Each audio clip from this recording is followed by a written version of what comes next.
Amigos queridos, às primeiras horas da manhã desse dia,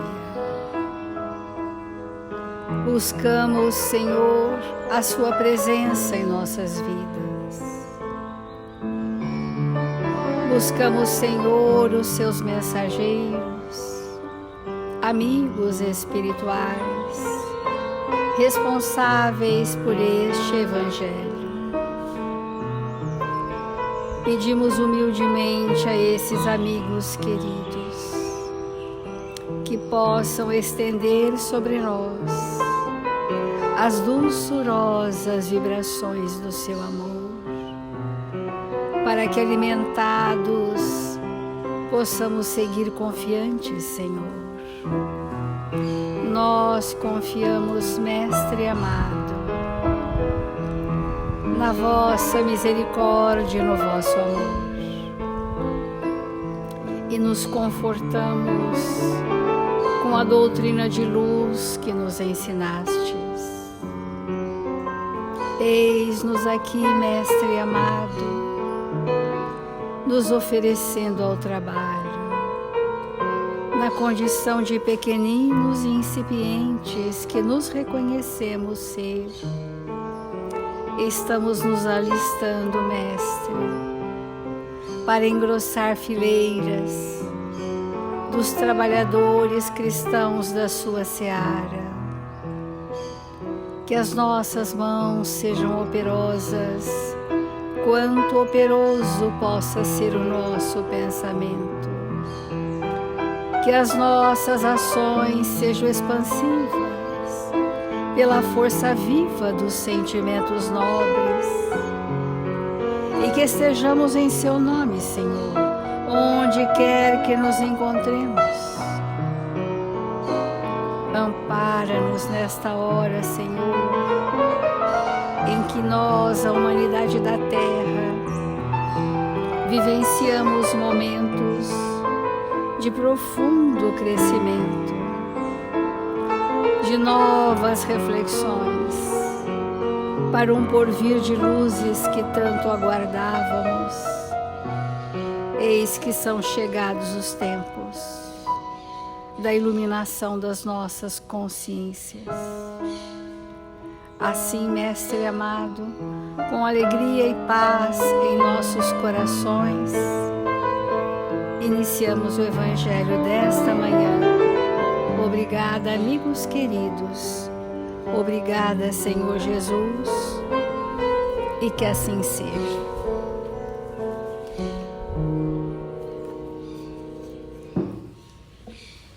Do Evangelho segundo o Espiritismo, muitos os chamados, poucos escolhidos. As palavras de Jesus são eternas, porque são a verdade. Elas são não somente a salvaguarda da vida celeste, mas a garantia da paz, da tranquilidade e da estabilidade nas coisas da vida terrestre. Por isso, todas as instituições humanas, políticas, sociais e religiosas, que se apoiarem sobre as suas palavras, serão estáveis como a casa construída sobre a pedra. Os homens as conservarão, porque nelas encontrarão a sua felicidade. Mas aqueles que as violarem serão como a casa construída sobre areia. O vento das revoluções e o rio do progresso as carregarão. As instituições humanas que não estiverem à base do Evangelho de Jesus serão fadadas a desaparecer como a casa construída sobre areia, que o vento e as intempéries do mundo arrastarão.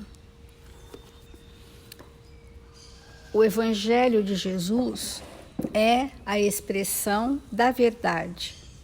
A verdade são as leis divinas que regem a evolução do universo. Portanto, a lei de Deus, ela é universal. Para nós, deste planeta, ela se desmembra em algumas leis que norteiam o nosso progresso para o estágio evolutivo em que nos encontramos. A verdade nos chega progressivamente conforme o nosso estado de maturidade para compreender essa verdade, porque, do contrário, a precipitação da apresentação da lei, nós não compreenderíamos e tampouco aceitaríamos. Então, esta verdade chega progressivamente para nós. E houve um tempo em que Jesus veio pessoalmente vivenciar conosco as leis de Deus para exemplificar o sentimento do amor nas suas mais diversas manifestações. E aqui estando conosco, a grande maioria de nós não o compreendemos, porque não o sentimos. Mas Jesus deixou as marcas indeléveis da sua presença em todos nós. E por isso que ao longo dos milênios temos buscado esse entendimento, Jesus em nossas vidas. A doutrina espírita, o Consolador prometido, chegou num tempo em que o conhecimento já estava algo desenvolvido em nossos pensamentos. E esse Consolador prometido veio para trazer para nós o despertamento do entendimento da evolução do espírito. E nós passamos, dentro da doutrina espírita, por algumas fases.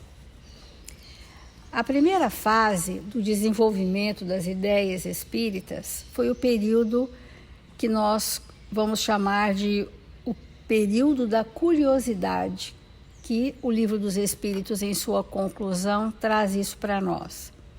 O primeiro período é o de curiosidade, provocada pela estranheza dos fenômenos que se produzem.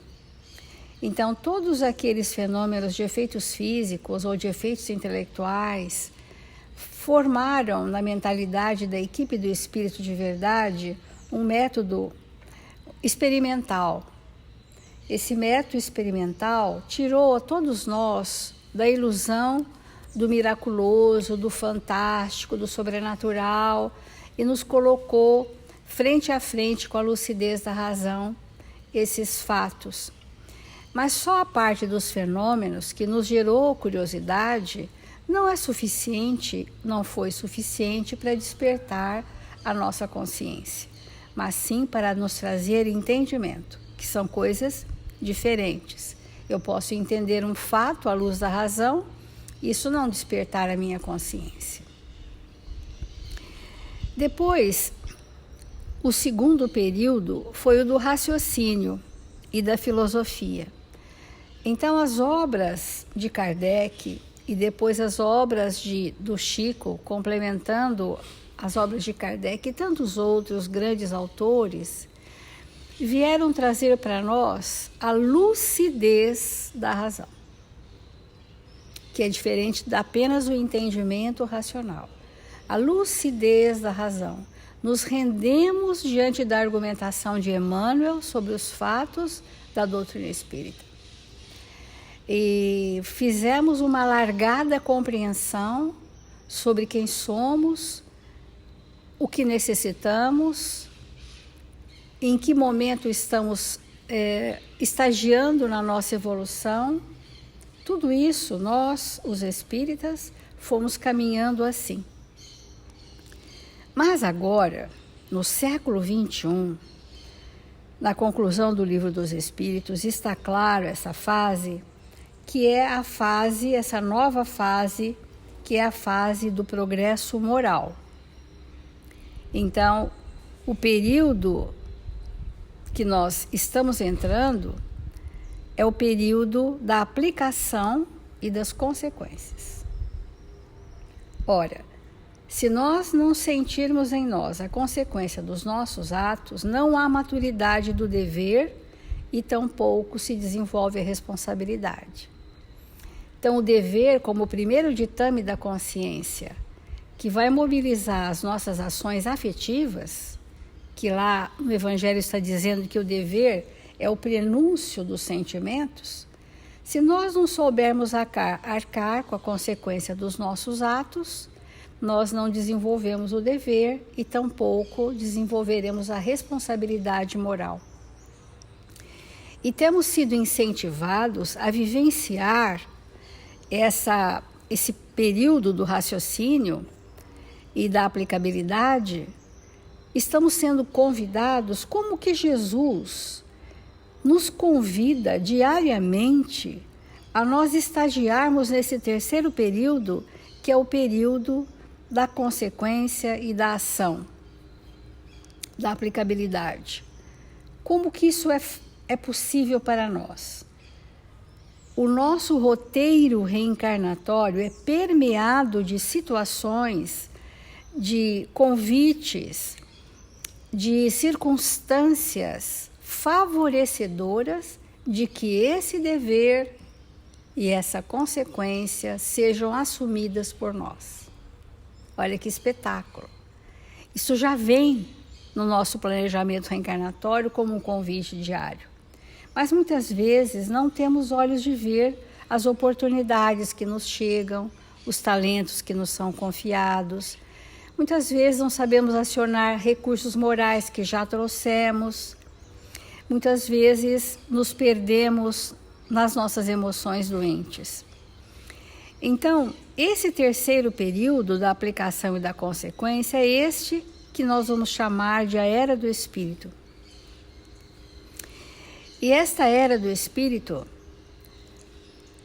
está relacionada, como ontem nós falamos, ao progresso moral.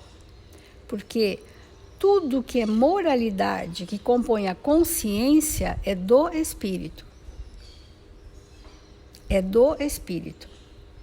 O ser espiritual, ele tem registros de memória, ele tem história do Espírito. Estamos em franco processo de transformações, mas o que é do Espírito, essencialmente do Espírito, é a moralidade. Ou seja, a construção de sentimentos nobres. Então, como falamos, Eurípides, ele convida essa equipe do Espírito de Verdade para que nós pudéssemos chegar no mundo espiritual em condições mais favoráveis ao conhecimento adquirido.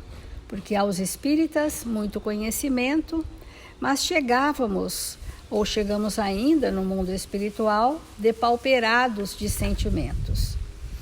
Por isso que nós estamos entrando nessa nova fase da casa espírita, essa nova empreitada da doutrina espírita, que vai nos convidar a nos perceber como espíritos. E esse método que o próprio Eurípides trouxe para, de alguma forma, colaborar com a humanidade da Terra, tem sido um método de acordar, de despertar, porque nós despertamos a consciência facilmente quando a gente sai da absoluta ignorância, quando os fatos da verdade nos compõem, quando nós rompemos com as ilusões do mundo, quando nos alimentamos de conteúdos nobres e vivemos conteúdos nobres. Esse é o despertar da consciência. Mas ainda não é a expansão da consciência, é o despertar. Porque a expansão é um fluxo vibracional derivado de sentimentos. Então eu tenho a consciência lúcida, podemos ter, desperta, alimentada do conteúdo absoluto da verdade, nos esforços que realizamos para domar as nossas más inclinações, saindo do painel das ilusões do mundo, nós estamos no despertar da consciência. Mas, na Era do Espírito, esse despertar tem que ser seguido da expansão. E a expansão, ela inicia no arcabouço de sentimentos nobres experienciados. Então, veja, consciência desperta e lúcida, razão iluminada pela verdade, dever retamente cumprido, a caminho da responsabilidade moral, nesse percurso evolutivo, nós estaremos, se nós nos empenharmos para isso, desenvolvendo então a amorosidade, a renúncia, a compaixão, a piedade, a caridade, a benevolência. E se estes sentimentos superlativos forem a nossa força, além de despertados, estaremos expandidos a nível consciencial. Porque quando figurativamente nós dizemos que a consciência começa no coração, porque começa no sentimento. E esses sentimentos, eles podem ultrapassar a razão. Ou seja, há pessoas com menor grau de conhecimento teórico, mas com muita produção afetiva e caridosa, já está no momento de expansão da consciência. Quando nós falamos da árvore do cristianismo, que nós precisamos ser a árvore, e não a do cristianismo, mas que represente o cristianismo, para que nós pudéssemos albergar em nós aqueles que nos buscam, albergar com o quê? Com frutos, com obras. E as obras são o quê? Sentimentos, valores. Ora, o espírito que está no momento da expansão dos seus sentimentos, ele tem o fruto, ele tem a obra, ele tem o conteúdo para albergar em si mesmo o espírito que o busca. A isso chamamos evangelizador de espíritos. O evangelizador de espíritos é aquele que, já tendo a expansão da consciência, ou seja, que predomina em si sentimentos nobres, que está num momento de profunda estabilidade, com o menor nível possível de invigilâncias, ou nenhuma invigilância mais sobre as suas más inclinações, que constrói o seu momento de vida com grandes lutas íntimas e que passa por sacrifícios extremados para que os seus conteúdos pregressos não se insurjam sobre o momento atual e que no momento atual de vida ele edifica situações vivas, baseadas no bem e na verdade. Esse espírito tem como hospedar, albergar, acolher outro e caminhar com ele. Porque o Evangelho de Jesus nos ensina que precisamos, quando queremos estar com o outro, caminhar juntos, fazer uma trajetória juntos. O trabalhador espírita cristão, ou o evangelizador de espíritos, é esse espírito que, ao invés de apontar caminhos para que alguém percorra, ele caminha pelos caminhos por ele percorridos, levando com ele a multidão daqueles que se atrelam às suas vibrações pelos compromissos reencarnatórios. Olha que maravilha de convite nós recebemos do Evangelho. Sair da posição daquele que aponta o que o outro deva fazer, que faz belíssimas recomendações do que o outro deve viver, mas por caminhos que ele mesmo talvez nem tenha percorrido. É diferente de você ombrear alguém que te busca para caminharem juntos. Onde quer que estejamos, estaremos com aqueles a nós confiados. E isso vai requerer de nós uma absoluta coerência entre o que eu sinto, o que eu vivo, o que eu transpareço, seja na minha casa, seja na casa espírita, seja na vida profissional, social, onde nós estivermos, nós precisamos viver aquilo que nós já definimos como sendo o objetivo da nossa existência na Terra. Então, olha, é importante, nós falamos muito de transição planetária e às vezes não estamos tão atentos assim, que essa transição, ela não se fará com abalos externos. Os abalos externos não serão suficientes para despertar consciências. Podem ser necessários para tolher o mal que há em nós. E entre tolher o mal que há em nós, inibir a força do mal em nós e despertar a consciência para entrarmos na era do espírito, ou seja, na era do sentimento, há uma diferença abismal. Mas a lei nos constrange, porque não estando ainda atentos à força desse progresso, precisamos ser inibidos, sim. Precisamos ser constrangidos, limitados, para como se uma criança que tivesse arroubos de agressividade e o pai a acolhesse no seu colo, abafando aquela dor do espírito, e que ela recebesse um influxo carinhoso e respeitoso na hora da sua agressão, ela ficaria limitada. Ela ficaria contida nos seus impulsos. Então, a obra que agora se estabelece em nós é a obra da iluminação dos nossos sentimentos, ou de nos sentirmos iluminados pela força do sentimento, que é a força do espírito. Nesse momento de iluminação da consciência, quando esses sentimentos forem superlativos na nossa consciência, nós entraremos então na condição de espíritos libertos. A libertação do espírito se faz depois que a nossa consciência se expandiu pela força dos sentimentos. E Eurípides vem nos mostrar todo esse tempo de que é plenamente possível vivermos hoje na integralidade o Evangelho de Jesus.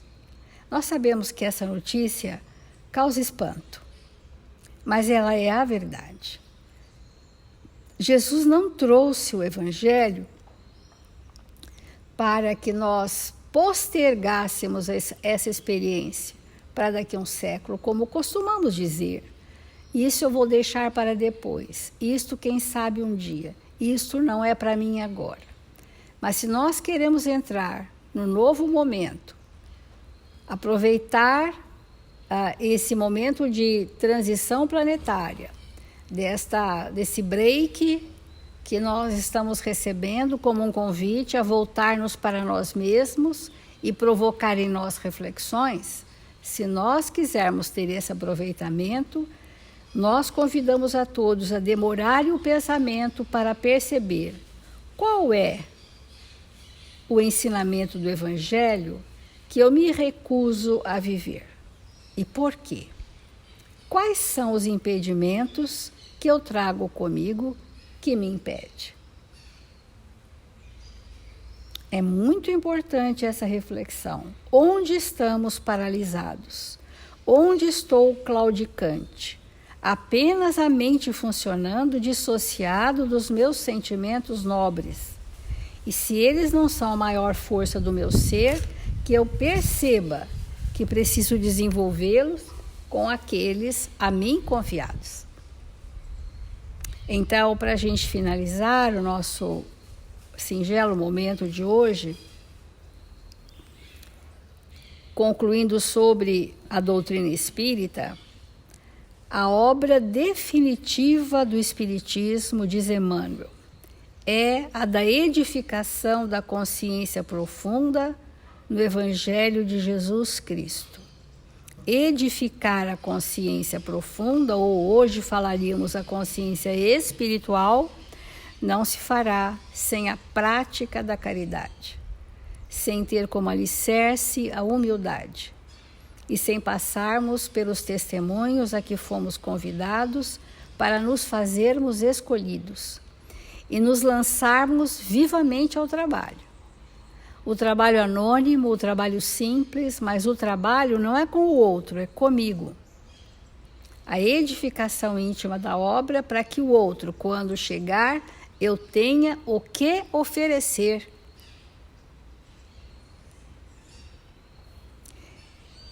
Então, vamos fazer a nossa prece, continuaremos por essas semanas nessa temática relevante para o momento que nós estamos atravessando e principalmente para pensarmos profundamente sobre a edificação da casa espírita também no nosso íntimo. Que Jesus nos abençoe.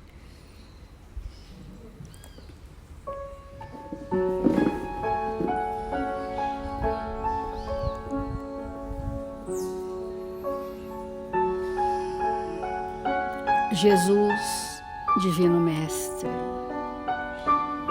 os tempos são chegados,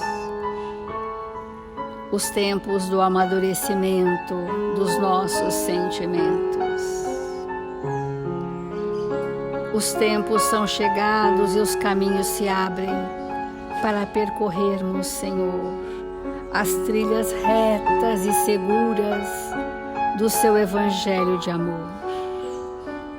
Quantas mãos se estendem a nós para nos socorrer nos nossos titubeios, quantos ombros amigos para recostar a nossa cabeça tantas vezes exaurida pelo materialismo, quantos corações amigos nos agasalham, nos incentivando a perseverar.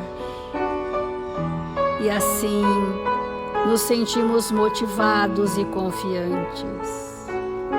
E nos oferecemos, Senhor, a cada instante, que faça-nos instrumentos dignos e úteis, onde quer que estejamos, nesta hora extremada da humanidade. Queremos vibrar, Senhor, confiantes nas caravanas socorristas, arregimentadas pela vossa misericórdia, para que estes tarefeiros do seu amor alcancem as dores da humanidade, onde quer que hajam aflições, desesperos, possa haver corações amorosos servindo em seu nome. Queremos pedir humildemente, Senhor, por todos aqueles que se encontram registrados em nosso caderno de vibrações, para que recebam a visita amorosa dos benfeitores e se sintam completamente seguros e fortalecidos, aquietados em seus apelos íntimos e esperançosos num porvir feliz. Assim, Mestre amado, com extremada gratidão a Deus, Pai amantíssimo, e a Jesus, Mestre amado, encerramos o Evangelho desta manhã dizendo: glória a Deus nas alturas, paz na terra, boa vontade entre os homens, hoje e sempre. Obrigada, Senhor.